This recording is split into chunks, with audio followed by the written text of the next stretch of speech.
Thanks, guys, so much for that carrier update. Right now, we're welcoming on our next guest, Jonathan Swarth of Blue Grace Logistics. Jonathan, thanks so much for joining us this morning. Hi, how are you guys doing? We're doing well and excited to get to chat with you because we're talking about something that's incredibly timely, and it's July, it's the hottest time of the year, and what that means for temperature-controlled units.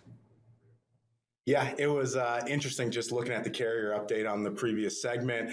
You see some of the produce activity in the temp control market driving a little bit of that. Specifically Colorado, you have Southwest Colorado starting to heat up a little bit. I think, corn has started down there. Potatoes are right around the corner, a little bit of carrots, that kind of stuff.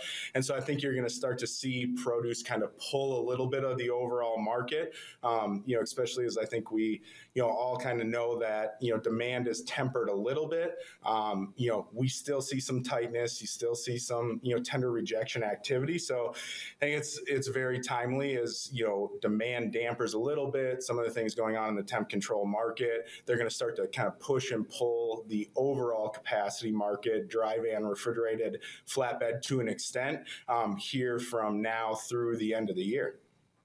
And looking into that outlook moving towards the end of the year, as you go through produce season, different growing, different harvests, is there any areas or pockets of activity you're especially keeping an eye on as we're moving into the second half? Yeah, so right now specifically, we've kind of ramped up through peak season in California. Once you get past the 4th of July, things seem to kind of stabilize a little bit, and you have this little reprieve.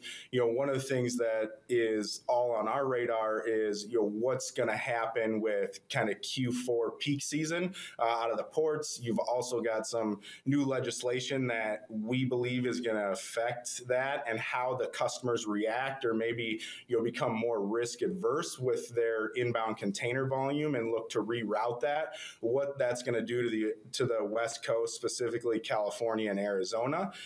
The other one we're definitely keeping an eye on is the Pacific Northwest. As everybody knows, that's kind of a 3-4 month season that, runs from cherries, blueberries, and then you get into kind of your heartier vegetables, potatoes, onions, carrots, etc.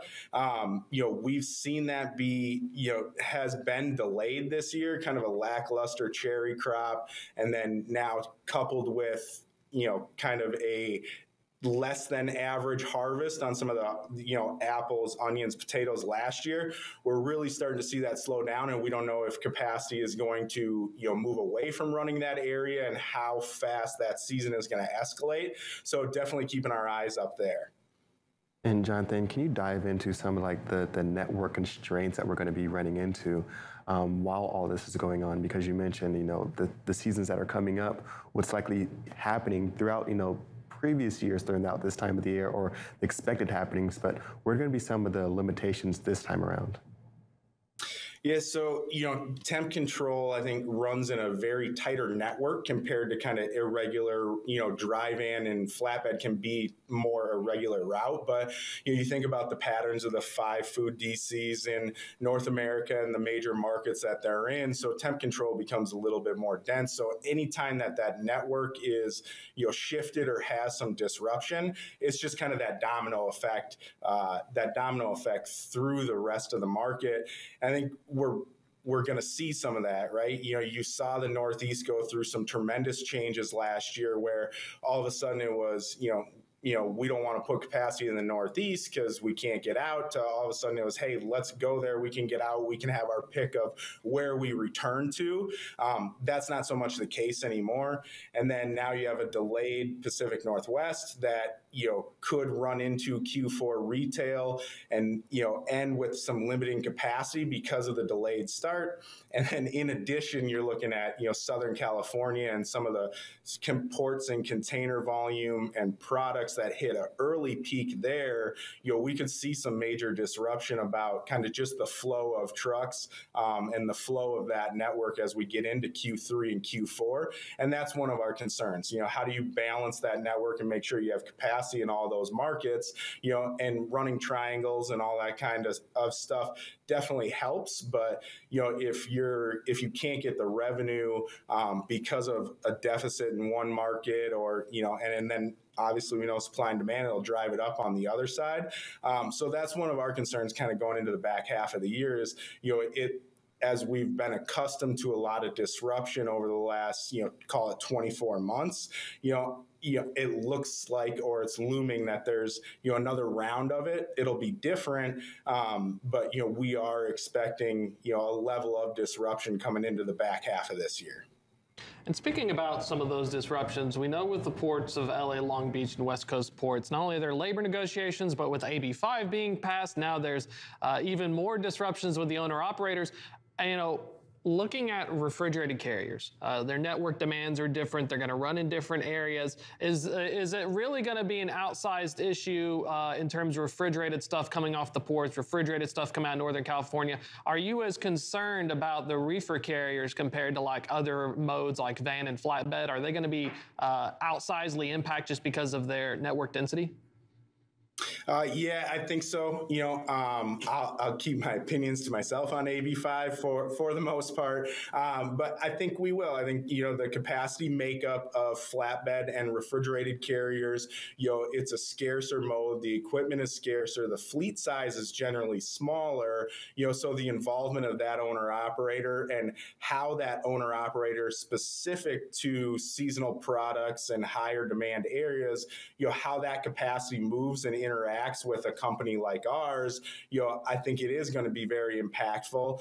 I'm hopeful that, something happens and that somebody intervenes to, keep this from being a lockout protest type scenario.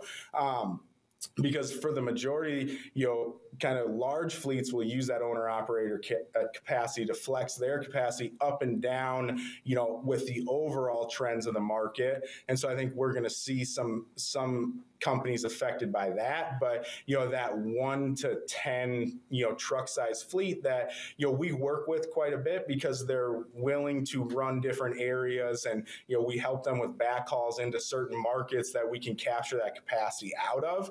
If that capacity cannot run California or has to become a W-2 driver, I think we are going to see a little bit of that interaction change, and in general, I think it will be a negative thing for trucking capacity at a time that, the U.S. needs it for our infrastructure.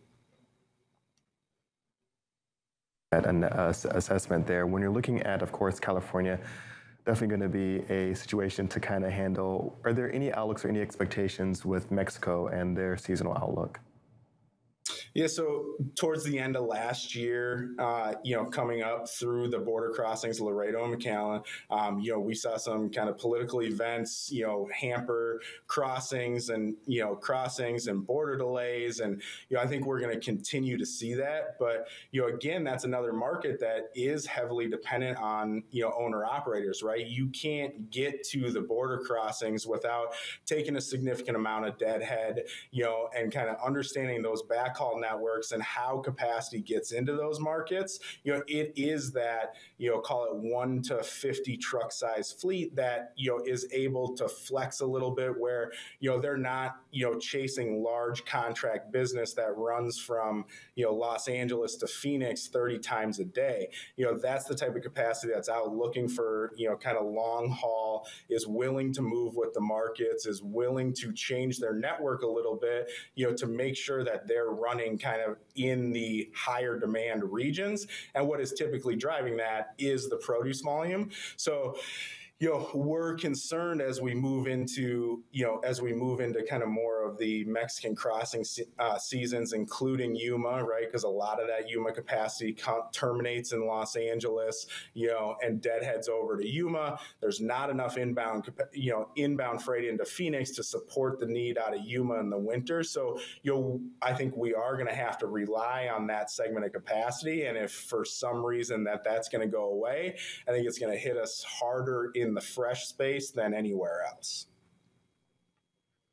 That's a great takeaway there. I mean, we're looking at where these impacts are going to be happening. I think that's definitely going to be one of those first areas to look at. Jonathan, if people want to reach out, how can they get in touch with you? Yeah, so we'll, I'm sure you guys have my email, but just give us a call, my direct line, or jswart@bluegracegroup.com. We'll be happy to help you with any refrigerated needs. Awesome, Jonathan. Thanks so much for joining us this morning.